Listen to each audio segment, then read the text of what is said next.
Georgia Tech, August 29th, next Friday. So really excited for that. Like I am, can't wait for next Friday. I was talking to my wife today and it's like, okay, so the game's at 6, so we should probably leave here about 1 or 2. And then I'm sitting there thinking, like, what are we going to do for 4 hours in the parking lot? Like, so, I mean, I know what we're going to do, but it is just really excited to get there. So, but yeah, so they have Haynes King, quarterback. If you watched the Georgia Tech game last year, he had a really good game. He was running the ball, throwing it. He is a good player. Tough, solid quarterback. He's really good. And then Eric Rivers, the receiver. I'm curious to see him and DJ. See what that looks like. How much. I'm curious how much man they're going to run, right? How much man is Rob Livingston going to throw at them? And then Jamal Haynes. If you have not seen him play, if you've not seen Jamal Haynes play, that's somebody you should somebody you should watch. Their running back, man, he is tough as nails. That dude can play. Now, with that being said, I have the Buffs in a close one here. So I'm thinking, a 3-point field goal at the end of the game, stopping Georgia Tech on their last drive. I do think they get that done. Week 1, I don't think it's going to be a pretty game. Again, it's essentially a preseason game, right? Like it does count. And again, Colorado loses this game, it does not end anything. I don't think they are, but if they lose this, it doesn't. And again, like I said, it's a preseason game. It's those conference games that need to be worried about. Yes, I will. Northside, I am going to the game. We will be there. So we are season ticket holders. So I'll be at every home game. I would love to try to go to one away game every year. Even just looking at the schedule, I don't know where I'd want to go, right? Because at Houston, that looks very hot and humid. I'm not sure if I really want to deal with that. So I don't know. I think it's kind of been what I wanted to do though. So 1-0, let's just say 30-27, 27-24 win. Buffs sneak away with that. The end of the game. So the start 1-0, Delaware.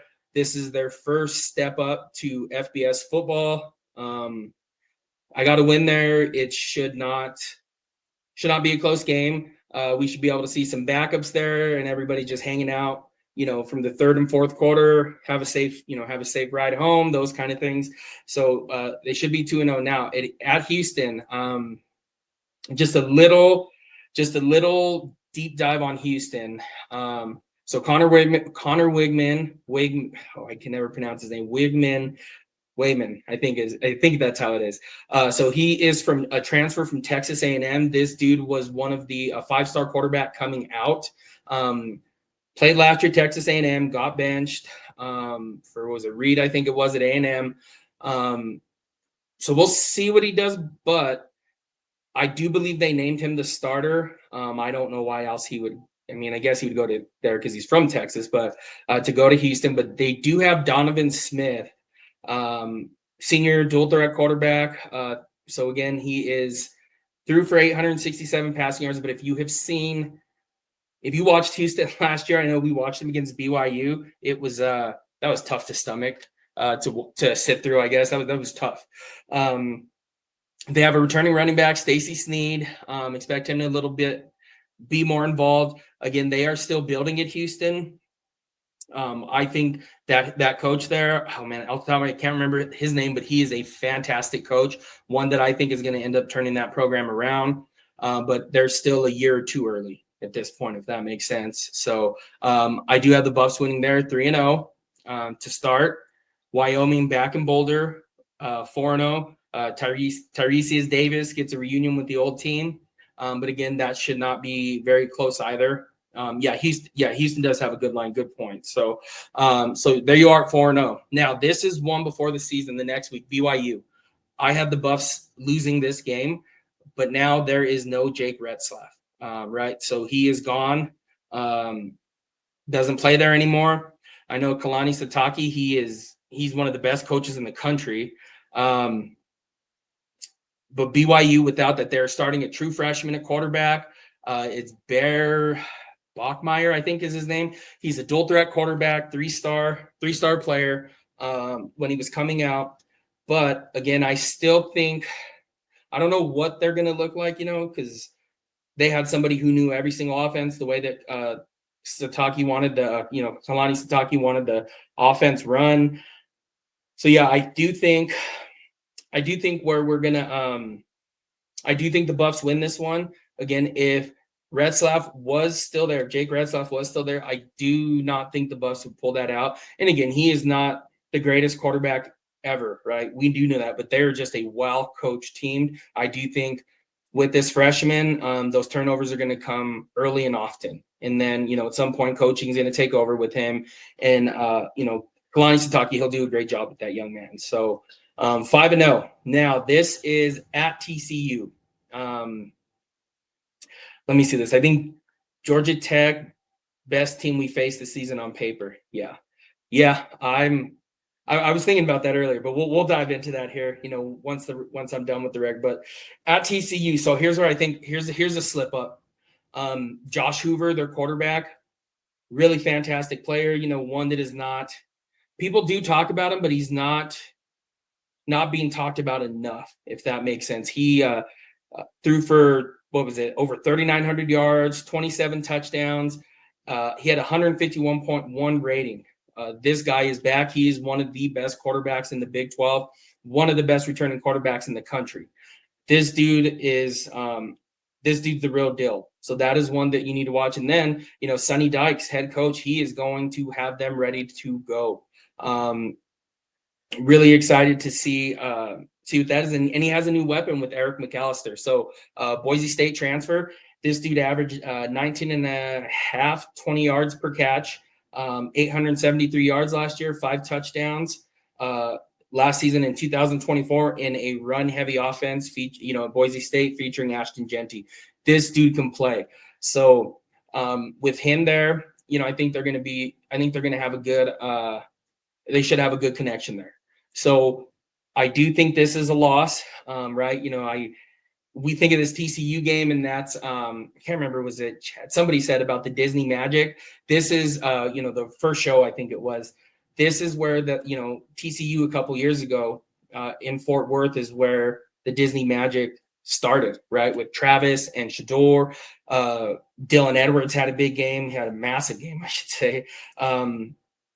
But yeah, that's where I think this is where the first loss comes in, and I think this one might get ugly. I hope I'm wrong, but again, I just going with my gut feeling right now, and that's what my gut says. So, so I think we're 5-1. So you get to TCU, then Iowa State. So this is at home. I don't, I get their quarterbacks back. Iowa State, right? Rocco Beck is back. I think this is just who's home and who's away. So the great part about this is outside of one of the games, I should say 2, Colorado gets all those tougher games at home, at Folsom. And again, those of us who have been there the last couple years, that place is rocking. So I do think they will.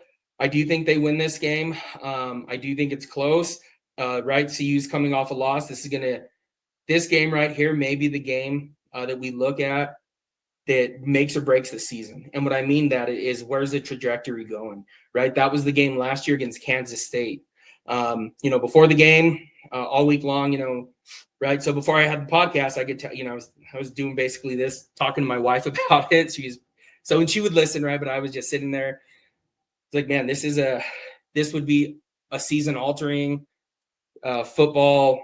This can change the trajectory of the program quickly. And I said, it's not that it's going to go backward, but I said, if they win this game against Kansas State, this is going to change a lot for Colorado.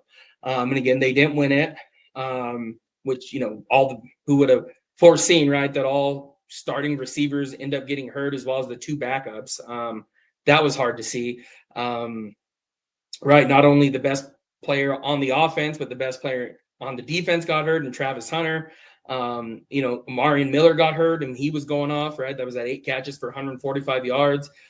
All these dudes were out, right? So one of those guys stay healthy, Colorado wins that game. Or if they call that pass interference, it was there. But this is how I feel about this Iowa State game. This is one that is a trajectory, could be a trajectory altering one for the season for sure. But I do feel like CU wins this one. Rocco Bed, just a little bit about him, threw for 3,251 yards, 22 touchdowns, and had 9 interceptions in 24. He is a good player. He is a good quarterback.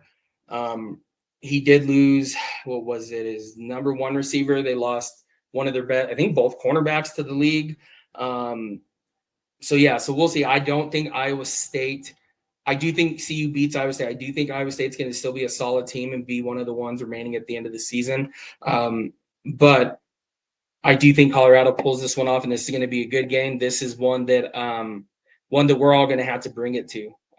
There at Folsom. So make sure that if there's any game right now that is like where I look at outside of the season opener, right, with Georgia Tech, where I'm like, man, I can't wait for that game. It's that Iowa State game. So that's like that first Big 12 game where I'm extremely excited for. And again, I still can't find information on this, but that game in Ireland, I do not think it counts. You know, Iowa State and Kansas State, I don't think it counts as a conference game. Again, I don't know why. I do know that some of these schools that scheduled, like just using two for example, like if USC and Michigan were playing, had it scheduled for like this year, it would not count because this was scheduled before the Big Ten, before we knew USC was going to the Big Ten. So I do understand these, but these are two original Big 12 teams. So I am like 90% sure this does not count as a conference game. So again, this could have significant importance. Could be a major game that does not count at the end of the year when we start looking at tiebreakers. Because again, that's against Kansas State. Those are two teams that should be there at the end of the year. So I do have the Buffs winning. That takes them to 6-1. Now, here's one that I am struggling with. I think this one can go either way. It's at Utah. That is a tough place to play. I do not expect Utah to go through what they went through last year. Kyle Whittingham, this is his last year. Like him or hate him, the dude can coach. His teams play with a lot of effort. They play with character heart. They're just tough nose, grinded out teams. Yeah, I'm going back right now. I want to change my pick for this one. Let's talk about this. Devin Dampier, right? Good quarterback. Coming over from New Mexico that we talked about. So threw for 2,700 yards, a little bit over that, 12 touchdowns, and rushed for 1,000, about a little bit over 1,100 yards and 19 touchdowns in 2024. Now, he does throw some interceptions. So there is that. And again, does this work in Kyle Whittingham's system? I don't know. Everybody's really, really high. USA Today came out with their power rankings. And this is how I think when we see these power rankings, I don't like power rankings anyways, but was it USA Today or the AP? I think it's USA Today, but we'll dive into that. But the power rankings essentially means this is how they're going to finish, right? So I've heard, even people going about who is with their top 25 a couple months ago going into the season, and they're like, oh, well, I have Penn State at one. It's like, well, so you think Penn State's going to win the title? Like, no. And it's like, so why are you putting that there? So again, well, a couple of them picked Utah though, so there is that. I do think Colorado loses this game going into Utah, and maybe that's the game we go to try to be extremely loud, return the favor there. So yeah, I'll have to talk to my wife about that. If she's watching, that would be a good game for us to go to. It's not far, so that would be awesome. But yeah, we'll see. And then they have two tackles though. So Spencer Fano is one of them. That dude is projected to be the number one tackle taken in the draft. So he is really, really good. He led all FBS tackles with the 93 grade this past season. Again, that's from PFF. More than likely the first tackle off the board in the 26th draft, and whoever gets them, they're getting a monster. So yeah. And I do like that Demysticles about Dampier. They are talking about Devin Dampier like they should be talking about Caden Salter. And again, it is the craziest thing to me. I do not understand that. Liberty, in my opinion, Liberty plays in a tougher, right? They play in a tougher. They were a better team these last couple years than New Mexico. So I do not understand. I don't understand that. I do think Caden Salter is the better quarterback as well. I do, he should be. He's one of the top 3 quarterbacks in the Big 12. But yeah, I don't understand. I do not understand how they keep talking about Dampier. Yeah, and he cannot throw the ball. So that is something to look at. I'm struggling with that one again. Even just watched a couple of things. At New Mexico, watching some games. I can't. He can run the ball. Like, let's be complete. He's really, really good at that. But we'll see how that works in the Big 12. But I'm Caden Salter. At the end of the year, people are going to look back on their hot takes, whatever they want to call it. I guess maybe they're not trying to be, but say what were we thinking? That was a terrible. Yeah, I don't know. So we will see on that. So yeah, let's Arizona. That they're probably going to finish last in the Big 12 this year. They know Fafita, since Jed Fish left, they look like it looks like a train wreck there. And again, I don't wish that, the train wrecks thing on, or for teams to be bad unless you play, Notre Dame, CSU, or Nebraska. Those are the 3 schools that, I don't like. So if those 3 teams are at it, that'd be cool if they could finish poorly every year. But Arizona, I kind of, for some reason, I don't like them, but it is kind of cool when they're good, or, so we'll see. But I do think they're going to finish last. I think CU, this is the Buffs beat them pretty badly over at halftime, kind of like it was this past season. Again, this one's in Boulder. So next one, it is not a good team, right? West Virginia, not a good team, right? Rich Rod, he'll get that turned around. He will do that. But this is year 1 rebuild. Let's see what we have. Let's get through this. We got to get our players in here. We got to start recruiting. And one of the players they did, a transfer from University of Texas, San Antonio, so UTSA, Jamori Robinson, arguably the best player on the team. Important edge rusher. So, and again, we know how important edge rushers are in football, right? It's quarterbacks now, your DNs, and then your left tackles. That is how the game has changed. And what happened, he may be academically ineligible. I was reading an article actually earlier today about him. I don't understand that. It's something that went over from UTSA. They're challenging it, but it's him and a couple other players on the team. So we'll see. Again, their best player may possibly be academically ineligible for him to play at West Virginia. Jaheim White, could be a possible top 10 running back in the country. But again, I don't see West Virginia doing a lot. Rich Rodriguez is a fantastic coach, one that I like to watch. But I guess even some, you can even say maybe the time has passed a little bit, right? Because at Arizona, it wasn't that. It was far from impressive, if we're being honest here. So their quarterback, Nico Markiel, he's capable of making plays on the ground. But again, I think Colorado goes in there. I think they hang with CU for about a half, maybe possibly into mid third quarter. Then you see the Buffs just take over and start running away, flexing their muscle a little bit. That offensive line starting to get comfortable. Those fans starting to tone it down, right? Put them in their seats, have them shut up. The quicker you can, get those fans at West Virginia and Morgantown there, as much as you can get them to quiet down, or the earlier the better. So I do have the Buffs winning that one. I think around mid-third quarter, you'll see the Buffs start flexing their muscle, and this is when they start to dominate that game and take over. I remember when College Game Day was there and them shouting F Shador. Yeah, I know. It's ridiculous. So that puts the Buffs at 8-2. So 8-2. Now, this is it right here. So these last 2 weeks are big. ASU in Boulder and then at Kansas State. These are going to shape the picture of the Big 12. I can't stress this enough. When immediately as I saw this, when the schedule, we knew who they were playing. We just didn't know when. When it came out and we figured out when they were playing, I said, man, these last two games are going to be, these are going to be the whole. This is going to make the Big 12, and with tiebreakers and everything. So Arizona State, they'll get first. Again, this is in Boulder. I do expect Arizona State to take a step back. Again, there is no more Cam Scattaboo. That dude was the heart and soul of that team.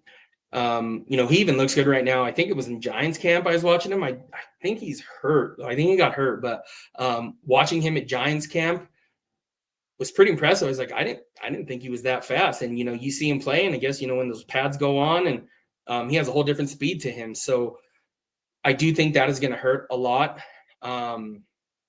They still do have Sam Leavitt. I know people are already ready to crown him. They say he's the best quarterback in the Big 12. He is good. So do not get me wrong on that. He is a good quarterback. He is a good player. But there is so much talent at the quarterback position in the Big 12. And again, we look at Sam Leavitt. When that game turned against Texas is when Cam Scattaboo got going. And again, that goes with everybody. Your running game gets going. But it was when Cam Scattaboo actually started to flex his muscle. He's going to be missed this year. Now, Jordan Tyson, right? He will be there. We know him, former Buff. Always rooting for him for sure. Just maybe not once this season against Colorado, but he is a good player. Jordan Tyson, as we all know, wish him nothing but the best. They do have a good safety, Xavier Alford. They do, Arizona State does have a good team. I do expect them to go into the Buffs are gonna. I think they pull it out against Arizona State. That is going to be a tough game. But I do think the Buffs pull that out. Again, it's at Folsom. So sometimes, right, even when you do sports betting, when it's even, home team gets 3. So again, here we are with that. I think the Colorado wins this game, puts them at 9-2. And this puts them at Kansas State. And this is where things get interesting. End of the season, right? Chris Kleiman, he's a really good coach there at Kansas State. Avery Johnson, I know people don't like him. I do. I really like watching him. My wife and I last year were lucky enough to sit behind the Kansas State bench for maybe half the game. I think I was getting a little too, being a little too loud. Like we were literally one row up. We were right there. Could have touched them, and it was tons of fun though. But it was too close. But you saw Avery Johnson out there. Even watching him at field level throw that ball, that dude, he's a really good player. So I do like him. Dylan Edwards, our friend Dylan Edwards is there. That we've seen, those of us who watched that. I can't remember what bowl game it was, their bowl game last year. Holy cow, he lit it up. I was sitting there God, I wish he was still a Buff. And again, we do this thing, right, where it's like, man, I wonder if Dylan Edwards was still there. And then Jace Brown, really good wide receiver that they have. I like him a lot too. Not as a player, just don't like him as a fan, like him as what he brings to the table. So yeah, this one I go back and forth with. I do agree Arizona State is like Arizona 2023. Yeah. Yep. Absolutely. Yep. And then no Scattaboo. That was it. Going to be explosive team, not going to keep up. Is that you mean Northside, that CU is an explosive team that Kansas State can't keep up, or others in general? I'm just curious about that one. But with this Kansas State one in Manhattan, I do think the Buffs drop this one. And again, I hope I'm wrong about this one, because if somehow they do go in and I shouldn't even say somehow, if they can pull that out against Kansas State, that puts the Buffs at 10-2, and that is, that's good enough. You're in. You are into the Big 12 title game. You win that Big 12 title game,